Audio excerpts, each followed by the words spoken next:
My daughter-in-law Sienna held my husband's urn in her hands and said, "I'm throwing out this worthless dust tomorrow." "He was nobody. My father deserves the shelf," I let her finish. That night, I went into her room in silence. The next morning, when she realized what I'd done, she started screaming. What she didn't know was that I'd already made a phone call that would destroy everything she'd been planning for. If you are watching this video, don't forget to like, share, and comment where you're watching from. I want to see how many people that love my stories. But I'm getting ahead of myself. Let me start from the beginning, because you need to understand how we got here. My name is Vivian Cole, and this house has been my home for 40 years. Every room holds a memory. The kitchen where my husband Richard and I would cook dinner together. The living room where we hosted Christmas dinners with too much food and too much wine. The bedroom where Richard held my hand in the morning. He told me the cancer was back and this time it wasn't leaving. Richard died 18 months ago. The doctors gave him 6 months, but he made it to 9 because he was stubborn like that. His ashes sit in a brass urn on the mantel in the living room, the same mantel where we used to hang stockings and display family photos. I polish that urn every Sunday morning with a soft cloth, the way I used to polish his reading glasses when he fell asleep in his chair with a book on his chest. 14 months ago, my son Owen and his wife Sienna moved into this house. They told me it was temporary, just until their apartment lease situation sorted itself out. Owen is my only child, and after Richard died, I was grateful for the company. I thought having them here would fill some of the emptiness that settled into the corners of every room after the funeral. I was wrong about that too. Sienna is my daughter-in-law, though lately I've been wondering if she ever really saw herself that way. She's 32, 8 years younger than Owen, with perfect hair and a smile that never quite reaches her eyes when she looks at me. She moved into my home carrying designer luggage and opinions about everything from the curtains to the furniture to the way I organized the pantry. At first, the changes were small. Sienna bought new throw pillows for the couch. She replaced the kitchen towels with ones that matched her aesthetic, whatever that meant. I told myself I was being sensitive, that grief was making me see insults where there were none. When you lose someone you've loved for 40 years, everything feels like an attack on their memory. But then the changes got bigger. Richard's favorite armchair, the leather one with the worn spot on the right arm where he always rested his elbow, disappeared one afternoon while I was at the grocery store. Sienna said it was outdated and didn't fit the space anymore. She replaced it with something modern and uncomfortable that no one ever sits in. Richard's portrait, the one we had taken on our 35th anniversary, got moved from the hallway to the basement because Sienna said it clashed with the wall color. When I served pot roast, Richard's favorite meal that I'd been making for decades, Sienna pushed it around her plate and called it old-fashioned comfort food, in a tone that made it clear comfort was not a compliment. My son Owen, the boy I raised to stand up for what's right, said nothing. During these moments, he would study his phone or suddenly remember he needed to check something in the garage. He stopped making eye contact with me when Sienna made her little comments. I watched my son become a stranger who lived in my house but wouldn't defend his own mother. 3 months ago, Sienna's father passed away. I sent flowers. I made casseroles. I told her I understood the specific weight of that grief. His ashes arrived in an urn almost identical to Richard's, and Sienna placed it on the mantel right next to my husband's. 2 urns, 2 men, 2 families. Except only one of those men had actually lived in this house, had built this life, had earned his place on that mantel. I started feeling like a guest in my own home. I would ask Sienna if she needed help with dinner, and she'd wave me away like I was offering to do something I wasn't qualified for. I'd suggest we move furniture back to how it was, and she'd smile that smile and say, "Let's keep it fresh, Vivian. Richard would want you to embrace change." As if she knew what Richard would want, as if she had any right to speak for him. My neighbor Maureen Fisher came over for coffee one morning after Sienna and Owen left for work. Maureen has lived next door for 30 years, and she doesn't miss much. She stirred her coffee slowly and said, "I've been watching through my kitchen window, Vivian. That girl is taking over your house." I laughed it off, made excuses, said Sienna was just trying to help, but Maureen's eyes were sad when she left, like she could see something I wasn't ready to admit yet. That night, I sat alone in the living room after Owen and Sienna went upstairs. The house was quiet, except for the sound of their muffled voices through the ceiling. I stared at the mantel, at those two urns sitting side by side in the lamplight. Richard's brass urn that I'd chosen with trembling hands at the funeral home. Sienna's father's urn that looked so similar, but meant something entirely different. I told myself I was being paranoid, that grief makes you see enemies where there are none. I was wrong. I've always been an early riser. Richard used to joke that I was up before the birds had their coffee. Even after he died, my body kept the same schedule, waking at 5:30 every morning whether I wanted to or not. That's how I heard the conversation that changed everything. It was a Thursday morning, 3 weeks after I'd sat staring at those two urns on the mantel. I was lying in bed, listening to the house settle into its morning sounds, when I heard voices downstairs. My son Owen and his wife Sienna were in the kitchen, and they were talking in the way people talk when they think they're alone. Their voices carried up through the old heating vents, every word clear as if they were standing right next to me. "I can't do this anymore," Sienna said. I heard the coffee maker gurgling in the background. "Living in this mausoleum is suffocating me. Your mother's grief sucks the life out of everything. It's like she wants us all to be as miserable as she is." I sat up in bed, my heart suddenly pounding. My daughter-in-law, the woman I'd welcomed into my home when she had nowhere else to go, was complaining about my grief, about missing the man I'd loved for 40 years. "She's still healing," Owen said. And for a moment I felt a rush of gratitude that my son was defending me. Dad only died 18 months ago. You can't expect her to just get over it. 18 months is long enough, Sienna shot back. At some point, mourning becomes performance, and I'm tired of tiptoeing around her feelings. We put our lives on hold to move in here, and for what? So she can make us live in a shrine to a dead man? There was a pause. I held my breath, waiting for Owen to say something, to tell her she was out of line, to remind her that this was my house, that Richard was his father, that she had no right to talk about us this way. "Maybe we should look for our own place again," Owen said finally, but his voice was weak, uncertain. "Get some space." "With what money?" Sienna's voice went sharp. "You know we can't afford to move right now, and why should we? This house is going to be ours eventually anyway. We just have to wait it out." I felt something cold settle into my chest. Wait it out.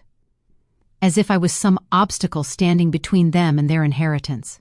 As if my life was just an inconvenience they had to endure. "Don't talk like that," Owen said. But there was no force behind it. "I'm just being realistic," Sienna continued. "But I can't live like this anymore. It's creepy having dead people staring at us from the mantel. Those urns give me nightmares. Every time I walk into the living room, I feel like they're judging me." "What do you want me to do about it?" Owen asked, and I could hear the exhaustion in his voice. My son, who used to stand up to bullies on the playground, couldn't stand up to his own wife. "Talk to your mother. Tell her to move Richard's ashes to her bedroom. Or better yet, scatter them somewhere. He's been dead for 1.5 years. It's time to let go." "I can't ask her to do that," Owen said. "Those ashes are all she has left of him." "Then we'll move out," Sienna said, and her tone shifted into something manipulative, something calculated. "And you can forget about the grandchildren we'll never have if we stay in this house. I'm not raising children in a funeral home, Owen. Make a choice." The silence that followed felt like it lasted forever. I stood up from my bed, moved to my doorway, pressed myself against the wall in the hallway. I couldn't see them, but I could hear everything. I waited for my son to defend me, to tell his wife that she was being cruel, that his mother deserved respect in her own home. "Maybe I could ask her gently," Owen said finally. "Suggest that she might be more comfortable keeping Dad's urn in her private space. Frame it like we're thinking of her." Sienna laughed, and it was the coldest sound I'd ever heard. Why should we ask her permission for anything? This will be our house eventually. She should be grateful we're even here, keeping her company, making sure she doesn't die alone surrounded by ghosts. I stood frozen in that hallway with my hand pressed over my mouth to keep from making a sound. My daughter-in-law thought she was doing me a favor by living in my house.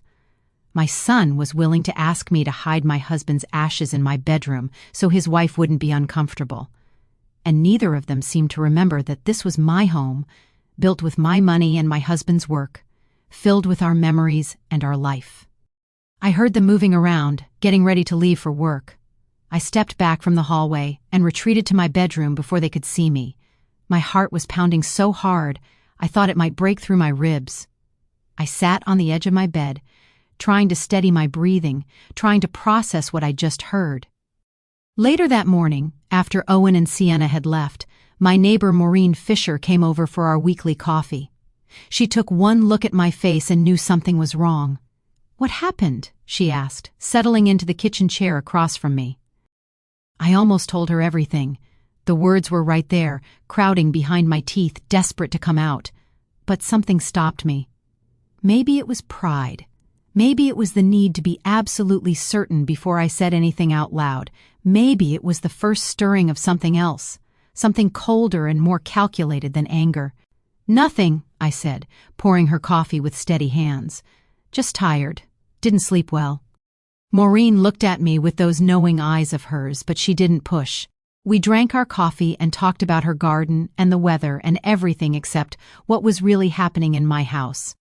After she left, I went into the living room and stood in front of the mantel.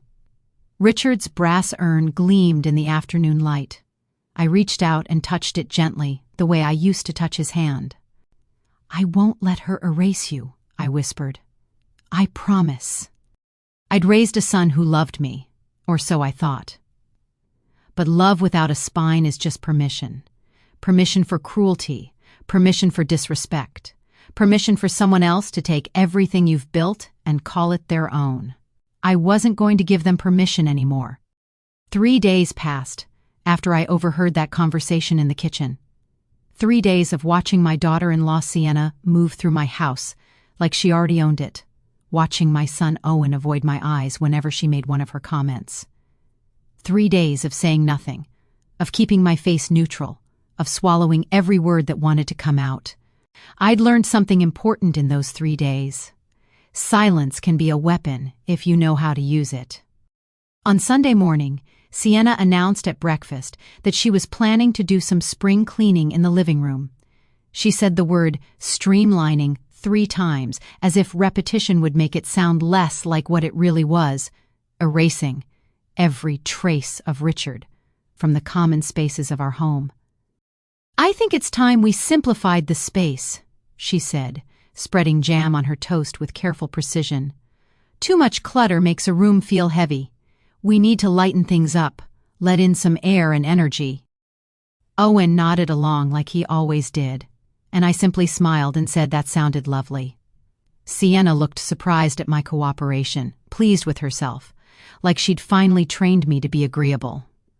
After breakfast, I settled into my chair in the living room with my knitting. I'd started a scarf for Owen weeks ago but hadn't made much progress. My hands had been too unsteady, my mind too scattered with grief and anger. But that morning my hands were perfectly steady. I sat there with my knitting needles clicking in a slow, methodical rhythm, watching Sienna move around the room with her ruthless efficiency. She started with the side tables, clearing off the small picture frames and decorative items that Richard and I had collected over 40 years of marriage. She boxed them up without ceremony, without asking if I wanted to keep them somewhere else. My daughter-in-law had decided they were clutter, and so they disappeared into cardboard boxes destined for the basement or the trash. I kept knitting. Click, click, click went the needles, loop through loop, building something with each tiny movement. Sienna glanced at me occasionally, as if waiting for me to protest, but I just smiled and worked on my scarf. Then she moved to the mantel. I watched her approach it like someone might watch a car accident in slow motion, knowing what's about to happen but unable to stop it. She picked up her father's urn first, moved it to the side, dusted the space where it had been sitting. Then she reached for Richard's urn, and her hands were so casual, so careless, like she was moving a vase or a candlestick instead of the remains of a man who had lived and loved and mattered. She held Richard's brass urn in both hands and turned to face me. My daughter-in-law looked at me directly, her eyes cold and certain, and she said the words that changed everything. "I'm throwing out this worthless dust tomorrow. He was nobody. My father deserves the shelf." My hands froze mid-stitch. The knitting needles stopped their clicking. I felt my face go numb, that strange sensation when shock hits you so hard that your body forgets how to react. Sienna stood there holding my husband's ashes, the man I'd loved for 40 years, the father of my only child, and she called him worthless dust. She called him nobody.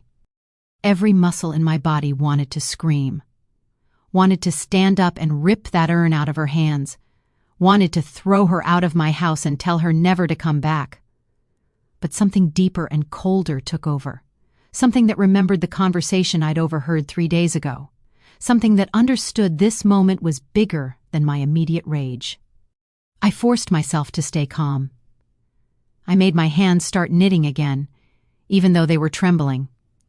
I made my face stay neutral, even though I felt like my heart was being torn out. I looked at Sienna with her perfect hair and her cruel eyes, and I nodded slightly. "I understand," I said quietly, and my voice didn't shake even though everything inside me was shaking. Sienna looked surprised for just a moment, like she'd been expecting me to fight back. Then her expression shifted into something satisfied, almost smug. She'd won. She'd finally broken the grieving widow, finally gotten me to submit to her vision of how this house should be run. She set Richard's urn down on the coffee table, not even back on the mantel, just on the coffee table like an object waiting to be disposed of. She went back to her cleaning, humming softly to herself, pleased with how easy it had been. That's when my son Owen walked into the room. He came through the front door with grocery bags in his hands, and he stopped when he saw the scene in front of him. His mother sitting in her chair knitting, his wife moving around the room rearranging everything, and his father's urn sitting on the coffee table in Sienna's hands, clearly about to be removed. I watched Owen's face. I watched him see everything. I watched him make a choice. He said nothing. My son, who I'd raised to stand up for what's right, who I'd taught to defend the people he loved, looked at his father's ashes in his wife's hands and said absolutely nothing. He walked past us into the kitchen like he hadn't seen anything at all. I kept knitting. Click, click, click. Loop through loop. Sienna finished her cleaning and announced she was meeting friends for dinner. Owen said he'd go with her. They got ready, checked their appearances in the hallway mirror, and left the house talking about what restaurant they'd choose. They left me sitting alone in the living room, with Richard's urn still on the coffee table where Sienna had placed it, marked for disposal like trash. I sat there in the silence after they left. The house felt different now, like something had shifted in its foundation. I looked at that brass urn catching the evening light, and I thought about the man whose ashes it held. Richard, who'd worked 2 jobs to buy this house. Richard, who'd taught our son how to ride a bike and tie a tie and treat people with respect. Richard, who'd held my hand through 40 years of joy and struggle and ordinary days that added up to a life. Worthless dust. Nobody. I let her finish. I let her say those words. I let her feel powerful and certain and in control. Because powerful people make mistakes. People who think they've won stop paying attention. They get careless. I set down my knitting and stood up. I walked over to the mantel where Sienna's father's urn still sat in its place of honor. I picked it up carefully and looked at it in the fading light. It was almost identical to Richard's urn. Same size, same style, just slightly different finishes on the brass. Almost identical. I smiled. And for the first time in 3 days, I knew exactly what I was going to do. That night, I waited. I sat in my bedroom with the lights off, listening to the sounds of my house settling into sleep. I heard my son Owen and his wife Sienna moving around upstairs in what used to be the guest room, the room that had become theirs 14 months ago when they moved in temporarily. I heard water running through the pipes, doors closing, voices murmuring through the walls. Then, finally, silence. I waited another hour to be certain. I sat on the edge of my bed in the darkness, watching the digital clock on my nightstand count forward minute by minute. My heart was beating steadily, not racing the way I thought it would. I felt strangely calm, the way you feel when you've made a decision that can't be unmade, and there's a certain peace in knowing you're past the point of turning back. At midnight, I stood up and moved through my house like a ghost. I didn't turn on any lights because I knew every inch of this place in the dark. 40 years of walking these hallways meant my feet knew where the floorboards creaked, where the furniture sat, how to move silently through rooms that held 40 years of my life. My daughter-in-law Sienna didn't know these things. She'd only been here 14 months, and she moved through this house like a guest who'd overstayed her welcome. I went downstairs first to the kitchen where Sienna had left Richard's urn sitting by the trash. She'd placed it there so casually, like it was a broken appliance waiting to be thrown out, like my husband's remains were garbage she needed to dispose of before her next round of redecorating. I picked up that brass urn carefully, holding it with both hands the way you hold something sacred, something irreplaceable. The urn was heavier than it looked, solid and real in my hands. I stood there in the dark kitchen holding what was left of Richard, the man who'd built this life with me, and I felt something hard and cold settle into my chest where grief used to live. My daughter-in-law had called him worthless dust. She'd called him nobody. She'd decided he didn't deserve a place on the mantel in his own home. I carried Richard's urn upstairs, moving slowly and carefully, each step deliberate and silent. I passed my own bedroom and continued down the hall to the room where Owen and Sienna slept. Their door was closed, and I could hear Owen's soft snoring through the wood. My son, who used to defend me on the playground when other kids were cruel, now slept peacefully while his wife planned to throw his father away. I opened their bedroom door inch by inch, so slowly that the hinges didn't make a sound. The room was dark except for the streetlight coming through the curtains, casting everything in shadows and pale orange light. Sienna's father's urn sat on her dresser, prominent and honored, the man she'd decided deserved the shelf while Richard deserved the trash. I stood there holding both urns, one in each hand, feeling the weight of two men reduced to brass containers and ash. Sienna's father, whoever he'd been, and my Richard, who I'd loved for 40 years, both of them gone. Both of them just dust now, just memories held in metal. The urns were almost identical in size and shape, just different enough in the brass finish that you'd notice if you looked closely. But Sienna wasn't the type to look closely at things that didn't directly serve her interests. The switch took less than 30 seconds. I placed Richard's urn on Sienna's dresser where her father's had been sitting. I took her father's urn in my hands, feeling the weight of what I was about to do settle into my bones. This wasn't just about revenge. This was about showing my daughter-in-law what loss really felt like, what it meant to have something irreplaceable, taken from you by someone who didn't care. I left their bedroom as silently as I'd entered it, closing the door with infinite patience until it clicked shut. Owen's snoring never stopped. Sienna never stirred. They slept peacefully while I moved through their room like a shadow, like something they'd stopped seeing even though I was right there. I took Richard's urn to my own bedroom and placed it carefully in my closet. I wrapped it in his favorite blanket, the blue one he used to pull over his legs when he read in his chair on cold winter nights. I touched the brass gently and whispered, "She won't erase you, I promise." My voice was steady. My hands weren't shaking. I felt like I was saying goodbye and hello at the same time, protecting him in a way I should have done from the beginning. Then I took Sienna's father's urn downstairs and placed it exactly where she'd left Richard's, by the trash in the kitchen. I positioned it carefully so it would be the first thing she saw in the morning when she came down for her cleaning day, ready to throw away what she thought was worthless dust. They say revenge is a dish best served cold. But this wasn't revenge yet. This was justice. This was teaching someone who'd never learned respect what it feels like to lose something you can never get back. This was making sure my daughter-in-law understood that cruelty has consequences, that words matter, that you can't just erase people because you've decided they're inconvenient.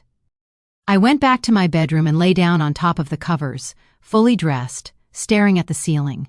My heart was pounding now, hard and fast, adrenaline flooding through me in waves. I waited for guilt to come, for doubt to creep in and make me question what I'd done. But all I felt was a strange sense of calm purpose, like I'd finally stopped being a victim in my own home and started being something else entirely. The switch was complete. Sienna's fate was sealed by her own hand, by her own words, by her own cruelty. In the morning she would throw away her father's ashes thinking they were Richard's. And when she realized what she'd done, when she understood what she'd lost because of her casual disrespect for someone else's grief, then maybe she'd finally understand what she'd been doing to me for 14 months. I lay there in the darkness, waiting for morning, listening to my house breathe around me. The clock on my nightstand ticked forward. The heating system clicked on and off. Outside, cars passed on the street, people going about their lives completely unaware that inside this house everything was about to change. I didn't sleep. I waited. And when the first light of dawn started filtering through my bedroom curtains, I got up, got dressed, and went downstairs to make coffee. It was going to be an interesting morning. I woke early even though I'd barely slept, my body keeping to its routine despite everything that had happened in the darkness. The house was quiet around me, that particular silence that comes just before dawn when even the birds haven't started singing yet. I got dressed carefully, putting on one of my everyday cardigans and comfortable pants, the kind of outfit I'd wear on any normal Monday morning. Today needed to look normal from the outside, even though nothing about it was normal at all. I went downstairs and made coffee with steady hands. The kitchen was exactly as I'd left it hours before, except now pale morning light was starting to come through the windows, washing everything in gray and gold. Sienna's father's urn still sat by the trash where I'd placed it in the middle of the night, and for a moment I stared at it, wondering if I should feel guilty. But all I felt was a strange calm, like I was standing in the eye of a storm, waiting for the wind to pick up again. I poured my coffee into Richard's favorite mug, the one with the chipped handle that he'd refused to throw away even after I bought him new ones. I sat down at the kitchen table and wrapped my hands around that warm mug, and I waited. Upstairs, I could hear my daughter-in-law Sienna starting to move around, her footsteps crossing back and forth across the bedroom floor as she got ready for what she'd called her cleaning day. The day she planned to throw away what she thought was my husband's ashes. The coffee tasted normal. The morning looked normal through the windows. But I felt like I was in a play, performing the role of myself, going through motions that looked ordinary while something extraordinary was about to happen. My hands were steady as I lifted the mug to my lips. My heartbeat was slow and even. I felt like I'd stepped outside my own body and was watching everything from a distance, calm and detached and waiting to see what would happen next. Sienna came downstairs 20 minutes later, and she was cheerful in that bright, aggressive way she had when she was feeling particularly pleased with herself. She was wearing workout clothes and had her hair pulled back in a high ponytail that swung when she walked. She was carrying a large black trash bag in one hand, already planning for all the clutter she intended to clear out of my living room, out of my life. "Good morning, Vivian," she said, pouring herself coffee with her free hand. "I'm getting rid of the clutter today. Finally going to make this place feel less like we're living in the past and more like we're living in the present." She said it casually, like she was announcing plans to reorganize a closet, not talking about erasing my husband's presence from his own home. I nodded and said nothing. I just watched her over the rim of my coffee cup, studying my daughter-in-law's face as she moved around the kitchen with that confident energy of someone who thinks they've won, who thinks the grieving widow has finally been broken into submission. Sienna didn't look at me closely. She never looked at me closely. If she had, she might have seen something different in my eyes that morning, something harder and colder than the passive acceptance she expected. Sienna picked up the urn sitting by the trash, and my heart stopped for just a moment.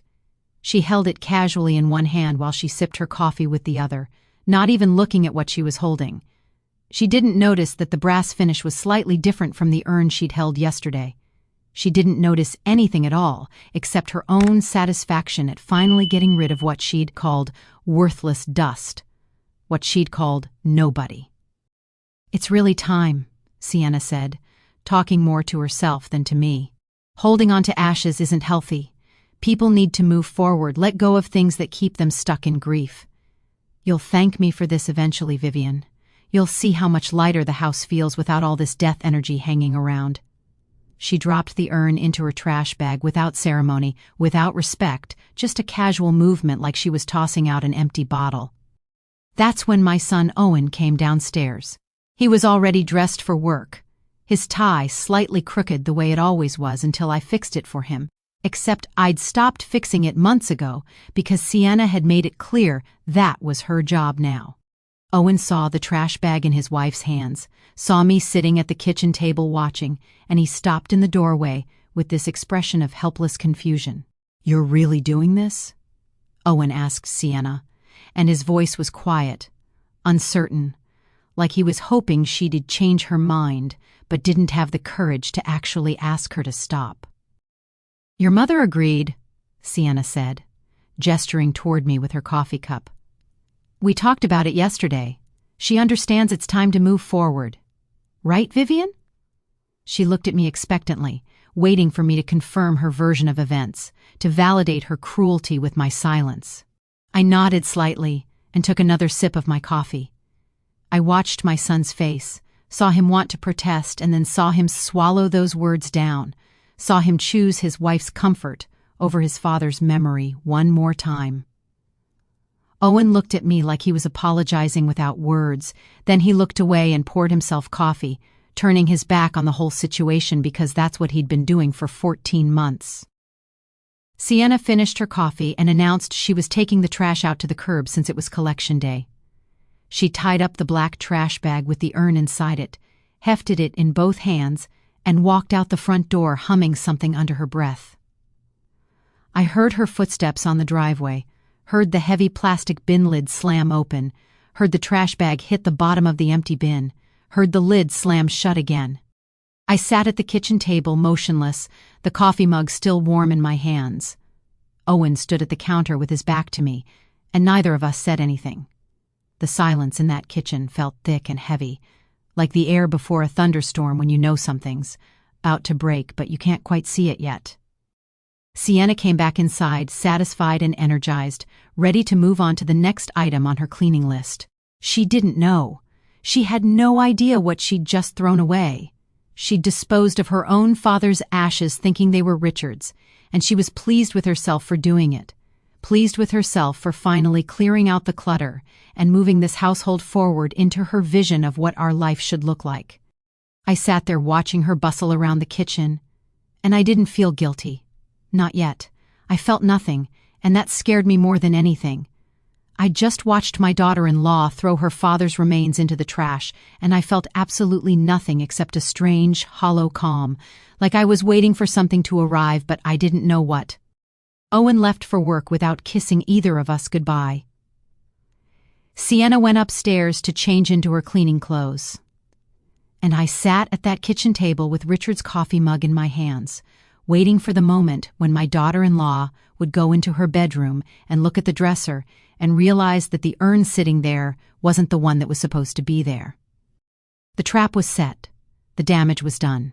Sienna had sealed her own fate with her own hands, with her own casual cruelty, with her own certainty that some people mattered and some people were just worthless dust. All I had to do now was wait for her to realize what she'd done. And I was very good at waiting. The hours after Sienna threw the trash away passed slowly, each minute stretching out like pulled taffy.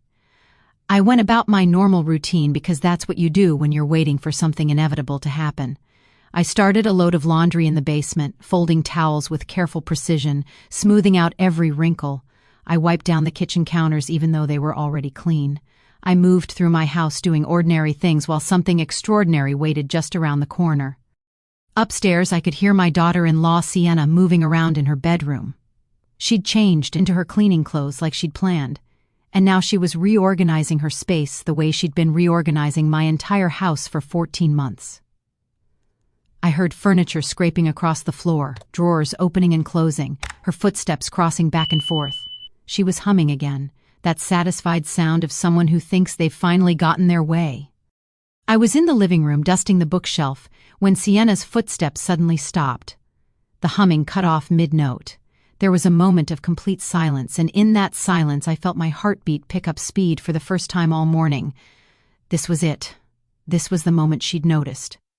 Then came the frantic movement. Sienna's footsteps started racing around her bedroom, faster now, urgent and confused. I heard drawers yanked open violently, heard things being moved, heard the sound of someone looking for something that should be there but isn't. She was searching for her father's urn, the one that was supposed to be sitting on her dresser, except it wasn't there anymore because I'd placed it by the trash last night and she'd thrown it away this morning. The sounds from upstairs got more desperate, more drawers slamming, the closet door banging open. Sienna's voice calling out, "No, no, no," over and over, quiet at first, and then louder. She was realizing something was wrong, but she hadn't figured out what yet.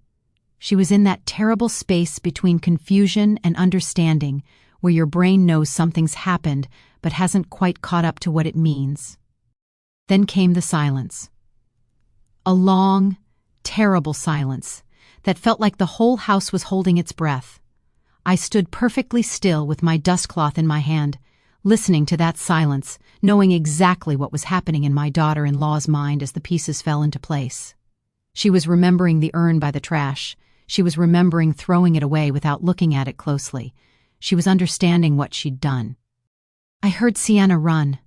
Her footsteps pounded down the stairs so fast I thought she might fall, then across the living room, past me without even seeing me, out the front door that slammed open so hard it bounced off the wall. I moved to the window and watched through the curtains as my daughter-in-law ran down the driveway in her cleaning clothes, her hair coming loose from its ponytail. Sienna reached the trash bins at the curb and yanked open the lid with both hands. The heavy plastic cover flew back and crashed against the bin with a metallic clang that echoed down the whole street. She reached into the bin and started pulling out trash bags, ripping them open right there on the pavement, garbage spilling everywhere as she searched frantically for what she'd thrown away. Then I heard it. The scream. It started low and built into something primal and guttural, a sound of pure disbelief and horror that came from somewhere deep in her chest. It was the kind of scream that makes neighbors look out their windows, that makes people stop what they're doing and wonder what terrible thing just happened. My daughter-in-law Sienna screamed like someone had died, which I suppose someone had, she just hadn't realized, until now that it was her own father she'd thrown away. I counted. The scream lasted a full minute, maybe longer.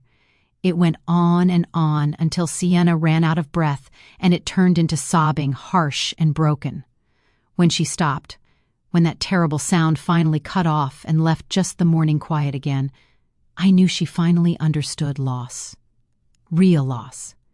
The kind of loss that can't be fixed or undone. The kind that comes from your own actions and your own cruelty coming back to destroy something you treasured. I walked slowly to the front window where I could see everything clearly. My daughter-in-law was on her knees in the driveway, surrounded by torn garbage bags and trash. She was holding something in her hands, and even from inside the house I could see it was the urn, except it wasn't whole anymore. She must have thrown the trash bag down too hard, must have broken it when she was searching. The brass was dented and split, and there were ashes scattered on the pavement around her knees, gray dust mixing with the garbage and the morning dew. Sienna was staring at those ashes like she couldn't believe what she was seeing. Her hands were shaking so badly, the broken urn rattled.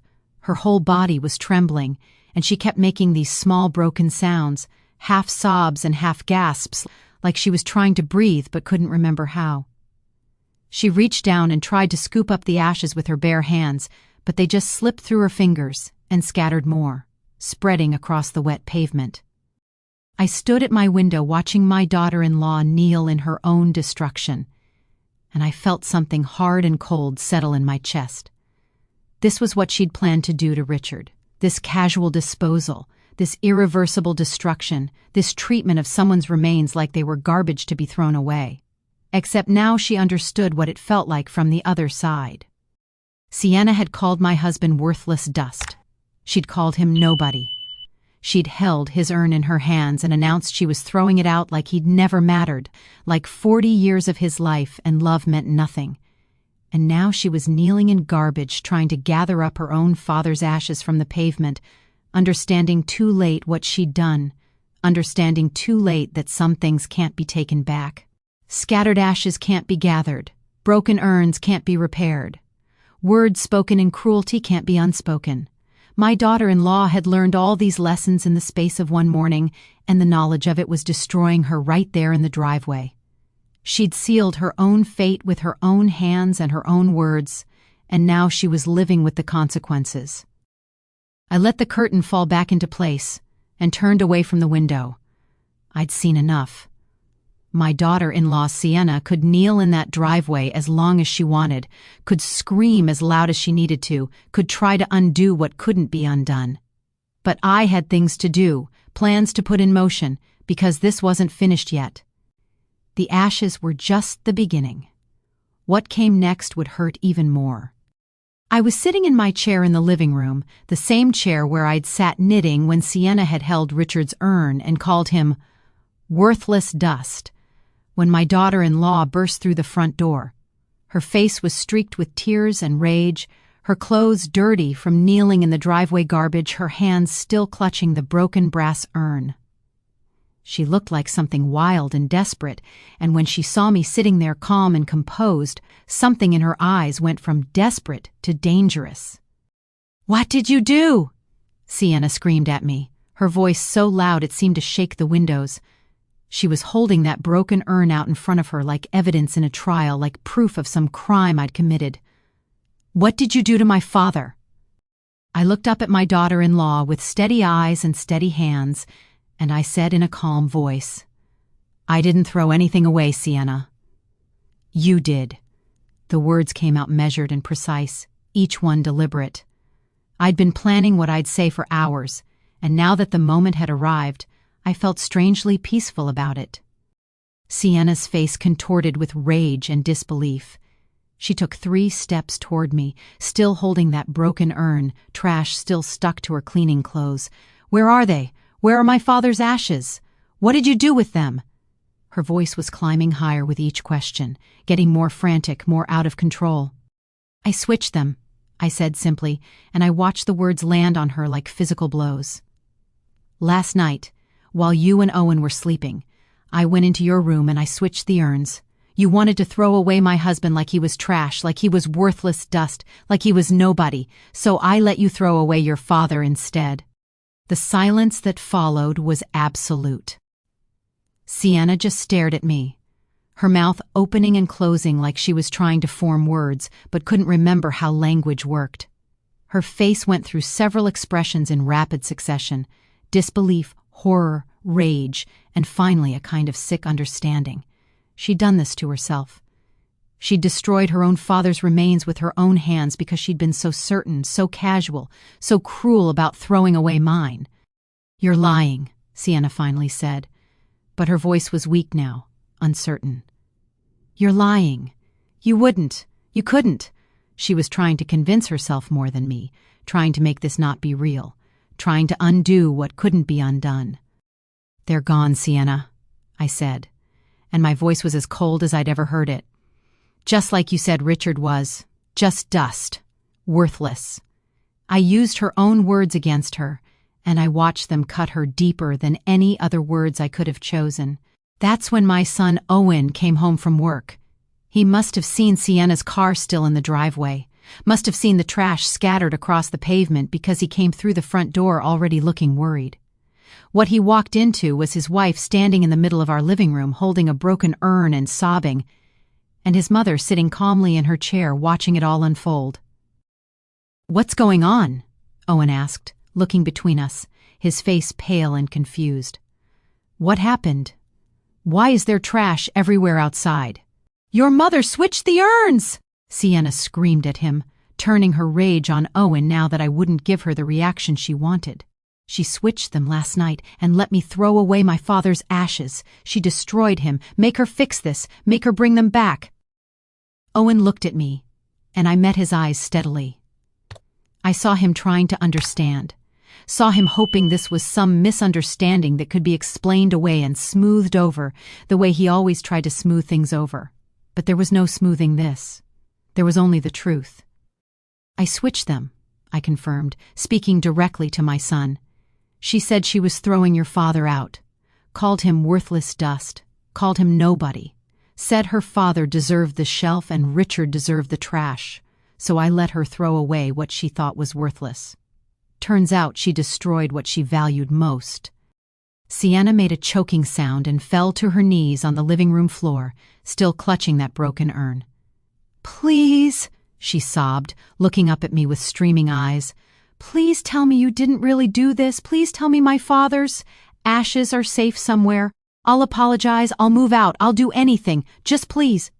"They're gone," I said again, and I felt no satisfaction saying it. No joy, just a cold certainty that this was justice. "You threw them in the trash this morning. The truck probably came already. They're at the landfill now, mixed with everyone else's garbage. That's what happens when you treat people's remains like trash, Sienna. Sometimes you destroy your own."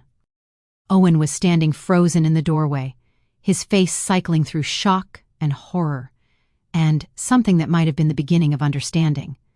He looked at his wife sobbing on the floor, then at me sitting calmly in my chair, and I could see him trying to figure out who he was supposed to defend, who was the victim here, who was wrong. "Mom," Owen said quietly, and his voice was shaking. "Mom, how could you do this? This is cruel. This is—" "Cruel?" I interrupted him, and my voice was sharp now, cutting. "Your wife called your father worthless dust and nobody, and she was going to throw him away like garbage. Where were you when that was happening, Owen? Where was your voice when she was erasing your father from his own home?" My son flinched like I'd slapped him. He opened his mouth to respond, but nothing came out. Because he knew. He'd always known what Sienna was doing, and he'd chosen to stay silent, chosen to keep the peace, chosen his wife's comfort over his father's memory and his mother's dignity. I stood up from my chair, and both of them went very still. Sienna on her knees on the floor, Owen frozen in the doorway, both of them waiting to see what I would do next. I smoothed down my cardigan and picked up my purse from the side table. "I have a meeting with my attorney tomorrow," I said calmly. "Philip Hartman. You might remember him, Owen. He handled the estate planning when your father died. We have some updates to discuss regarding my will and certain financial arrangements." Sienna's head snapped up, her eyes going wide with a new kind of fear. Owen's face went even paler. They both understood what I was saying without me having to spell it out. The ashes were just the beginning. The real consequences were coming. "Mom, wait," Owen said, taking a step toward me. "Let's talk about this. "I'm done talking," I said, and I walked past both of them toward my bedroom. "Your wife wanted to know what happens when you treat people like they're worthless. Now she knows, and tomorrow she'll learn what happens when you disrespect someone in their own home." I walked down the hallway with my back straight and my head high, and I didn't look back. Behind me, I heard Sienna start sobbing again, heard Owen trying to comfort her, heard them both beginning to understand that everything had changed and there was no going back to how things were before. She'd wanted me to apologize, to cry, to beg forgiveness, to be small and manageable and grateful for her presence in my home. But I was done being small in my own home. I was done being erased. I was done watching my husband's memory be treated like an inconvenience. The scattered ashes on the driveway couldn't be gathered. The broken urn couldn't be repaired. And what I was about to do with Philip Hartman tomorrow couldn't be undone. My daughter-in-law had called my husband nobody. Tomorrow she'd learn what it felt like to become nobody herself. Philip Hartman's law office was on the 3rd floor of a brick building downtown, the same office where my husband Richard and I had come 20 years ago to set up our estate planning. Philip had handled Richard's funeral arrangements, the probate, everything that came after, and he'd never once made me feel like I was just another client. When I called him the morning after Sienna threw away her father's ashes, he cleared his schedule without asking questions and told me to come in whenever I was ready. I drove myself to the appointment, leaving the house while my son Owen was at work, and my daughter-in-law Sienna was locked in her bedroom crying. She'd been crying for 2 days straight, ever since she'd realized what she'd done, and I felt nothing about it.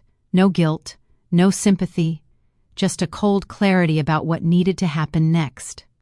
Philip stood up when I entered his office, and he looked at me with the kind of careful professional concern that good attorneys have perfected. He was in his early 60s, gray-haired and sharp-eyed, wearing one of his usual dark suits. He gestured to the leather chair across from his desk and waited until I was settled before sitting down himself. "Vivian," Philip said gently. "You sounded upset on the phone. Tell me what's happened." So I told him everything, calmly and factually, the way you'd report the weather. I told him about Sienna moving into my house 14 months ago, about the slow erasure of Richard's presence, about the conversation I'd overheard where she called my home a mausoleum. I told him about Sienna holding Richard's urn and calling him worthless dust, calling him nobody, saying she was throwing him out. And I told him about the switch, about letting my daughter-in-law destroy her own father's ashes thinking they were Richard's. Philip listened without interrupting, his hands folded on the desk in front of him, his expression neutral and professional. When I finished speaking, he was quiet for a long moment, just looking at me with those sharp attorney eyes that had seen every kind of family drama over 40 years of practice. "Are you certain about what you want to do?" Philip asked finally. "Estate changes like what you're describing, they're permanent, Vivian. Once these documents are signed and filed, there's no easy way to undo them, and they will cause significant conflict in your family." "I'm certain," I said, and my voice was steady. "She threw away my husband, Philip. She called him worthless dust and nobody. She tried to erase him from his own home. She can live without my money." Philip nodded once, pulled out a legal pad, and started taking notes. We spent the next 2 hours going through every detail of what I wanted done. Philip asked questions, made suggestions, outlined the legal implications of each decision. He never once tried to talk me out of it or told me I was being too harsh. He just made sure I understood exactly what I was doing and what it would mean.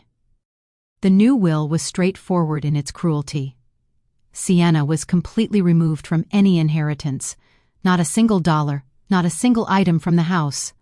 My son Owen would still inherit, but only under specific conditions, if he divorced Sienna or if she was no longer part of the family at the time of my death. If Owen was still married to Sienna when I died, everything would go to charity instead. Every penny Richard and I had saved, every asset we'd built over 40 years, would go anywhere except to the daughter-in-law who'd called my husband worthless. But the will was just the beginning. I also instructed Philip to terminate the joint bank account that Owen and Sienna shared, the account I'd been funding with monthly transfers of $3,000 ever since they moved in. That money had been paying for their car, their insurance, their spending money, their plans to eventually move out and get their own place. I'd been supporting them because I thought it was helping my son, helping them build a future. Now I understood I'd just been funding Sienna's takeover of my home. Philip made notes on everything, his pen moving quickly across the legal pad.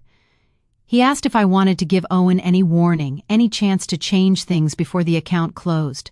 I said no. He asked if I wanted a gradual reduction in support rather than a complete cutoff. I said no. Everything Sienna had, everything she'd taken for granted, ended immediately. Then Philip brought up the house, the biggest asset Richard and I had ever owned. The deed was currently in my name alone, which meant I could do whatever I wanted with it. Philip drafted an amendment that added a legal clause.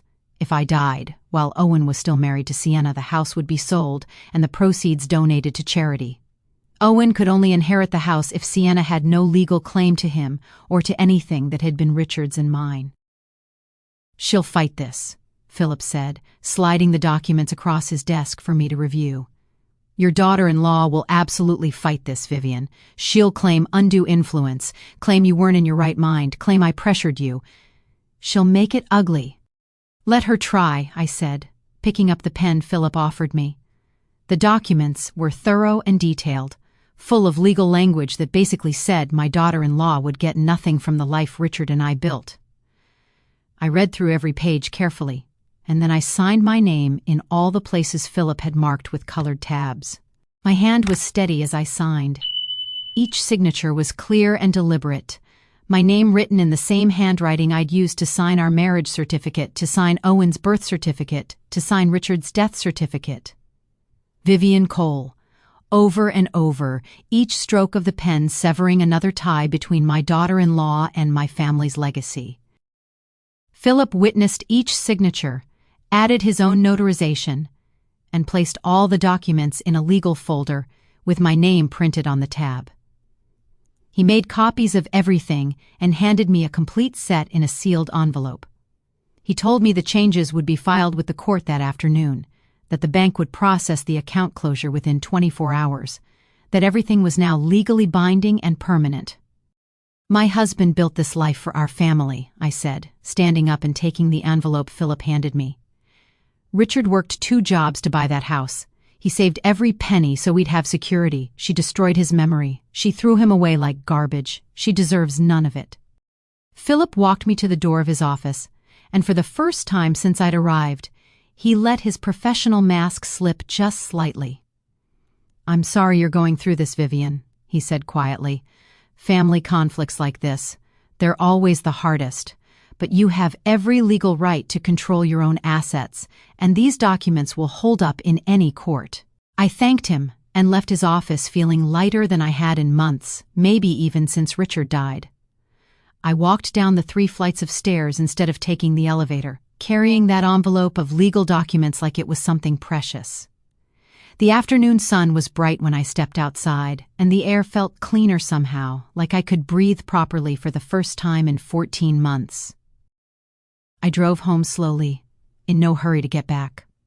My daughter-in-law, Sienna, was probably still in her bedroom crying over her father's ashes, still trying to process what she'd done to herself. My son Owen was probably at work trying to pretend everything was normal, trying to avoid thinking about the mess waiting for him at home. But everything had changed now. The signatures were signed, the documents were filed, the account was closed, and tomorrow or the next day or whenever Sienna tried to access that joint bank account she'd taken for granted, she'd discover that the money was gone, that her comfortable life funded by her mother-in-law's generosity had ended, that every assumption she'd made about her future had just collapsed. My daughter-in-law had thrown away my husband's memory like it was worthless. Now she'd learn what it felt like to be worthless herself, to have nothing, to understand that cruelty has consequences that last longer than a moment of satisfaction. I pulled into my driveway and sat in the car for a moment, looking at the house Richard and I had built together. Our house, not Sienna's, not even really Owen's anymore, not while he was married to her. Just mine, the way it should have been all along. The scattered ashes on the pavement had been washed away by rain, but the memory of what happened there would never wash away. And what I'd just done in Philip Hartman's office would make sure Sienna never forgot the price of calling someone worthless dust. 2 weeks passed in cold silence. My daughter-in-law Sienna barely spoke to me, and when she did, her voice was icy and clipped.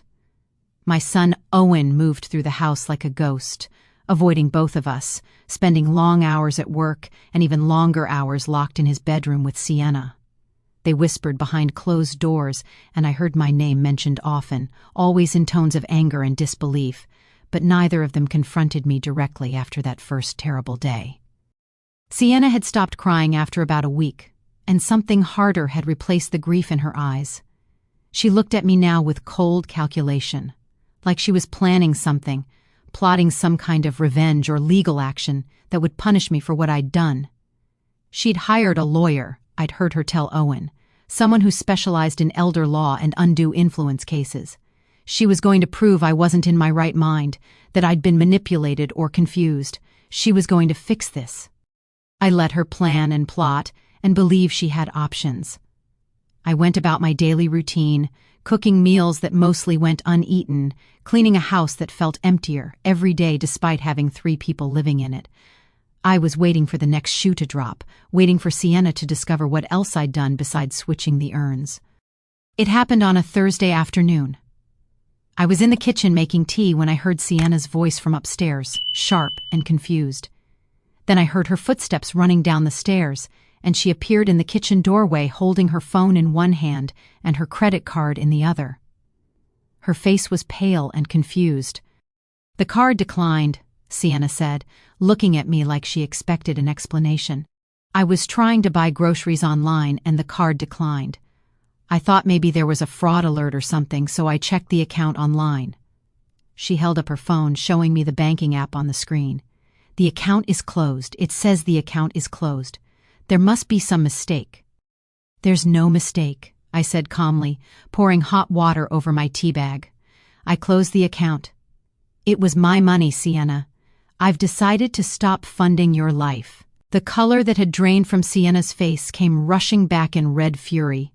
"You can't do that. That's our account. Owen and I use that money for everything. You can't just cancel it without warning." "It was never your account," I said, and my voice stayed level and cold.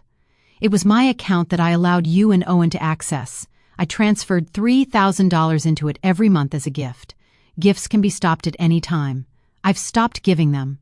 Sienna stared at me with her mouth open, and I watched her mind racing through implications. That $3,000 a month had been their safety net, their spending money, their plan for the future.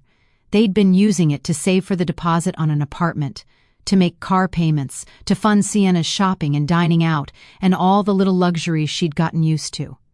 Without it, they had only Owen's salary, which was decent but not enough to maintain the lifestyle Sienna expected. "You can't do this," Sienna said again, but her voice was weaker now, panicked. "We have bills coming due. We put down a deposit on an apartment for next month. The car payment is due next week. We were counting on that money." "You should have thought about that before you threw away my husband," I said, taking a sip of my tea. "Before you called him worthless dust and nobody, before you tried to erase him from his own home. Actions have consequences, Sienna. This is yours." That's when my son Owen came through the front door, home early from work because Sienna had called him in a panic. He walked into the kitchen and immediately felt the tension, saw his wife's panicked face and my calm expression, and knew something terrible had happened.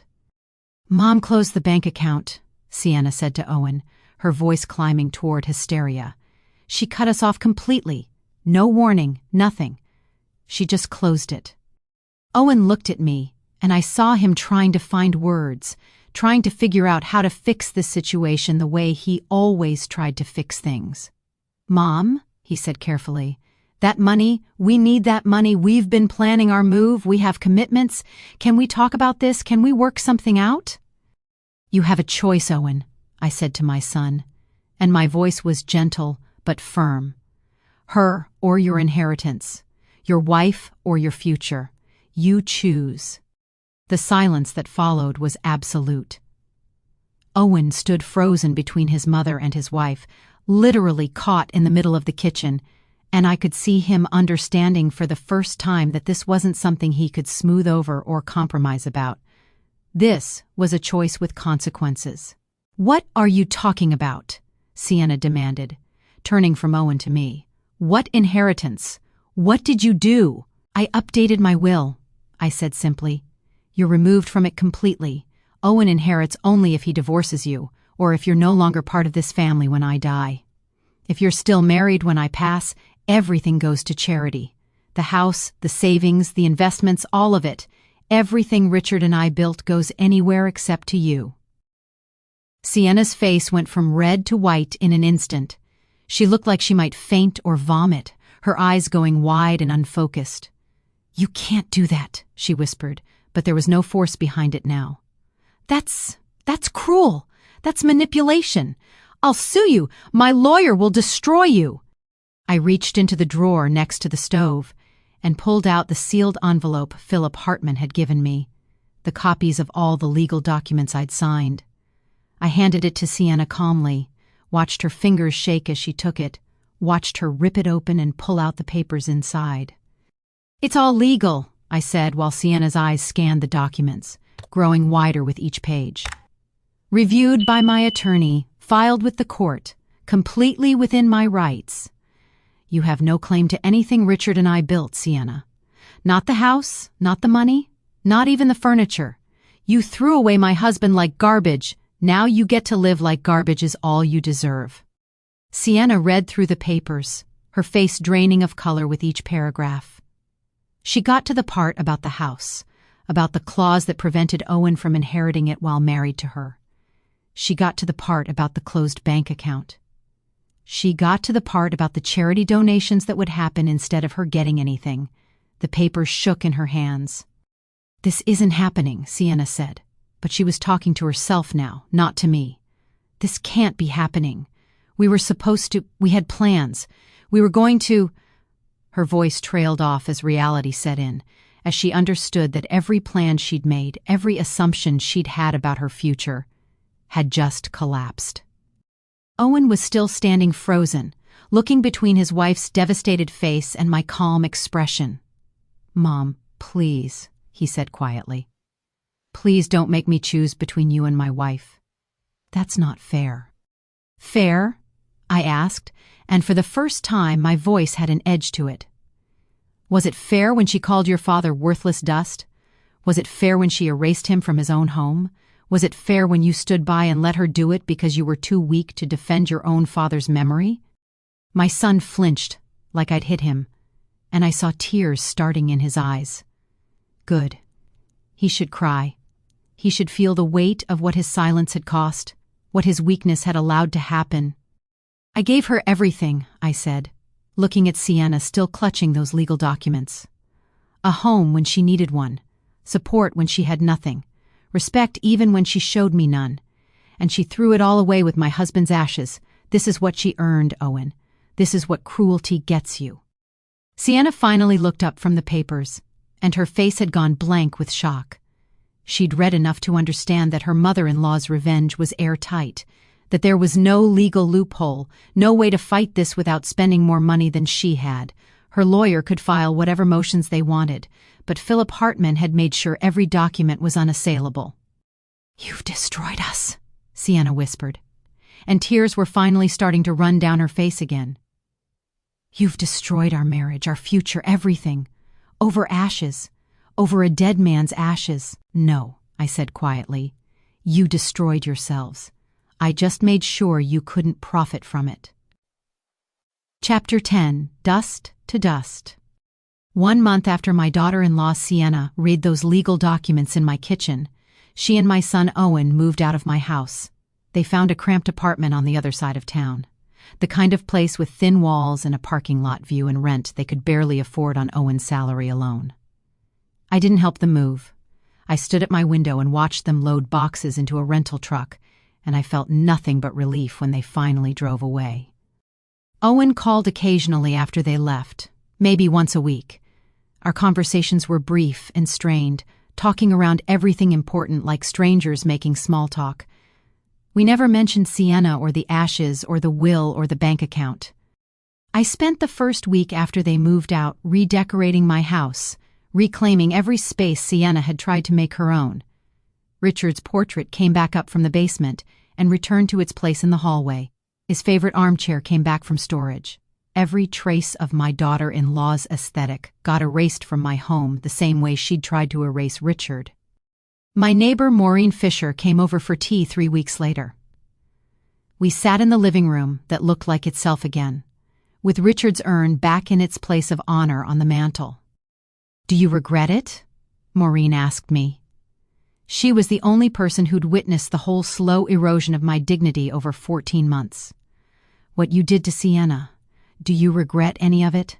"Not for a second," I said, and I meant it completely. Maureen looked at Richard's urn, then back at me. "What happened to Sienna's father's ashes? Did the garbage truck really take them?" I smiled. "No, I kept them. They're in a storage unit downtown, untouched. I saved them before the trash truck came. I wanted her to understand what real loss feels like, but I'm not cruel enough to let someone's remains end up in a landfill. They're waiting for an apology that will never come. That night, my phone buzzed with a text from Owen.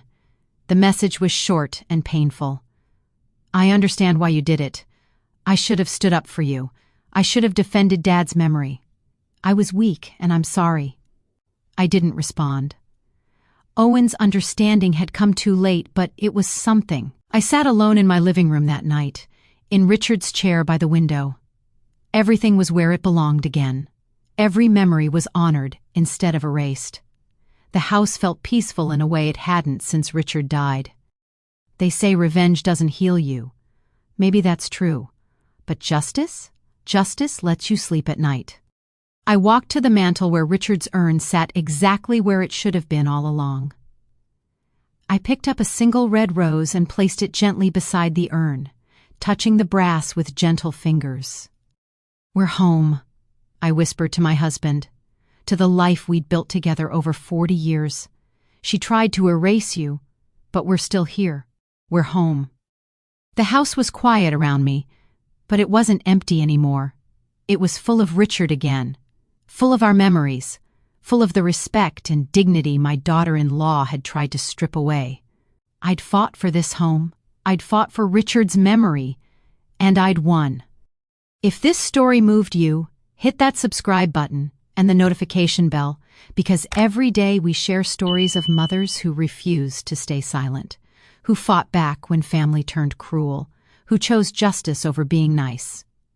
Your subscription means these stories keep getting told.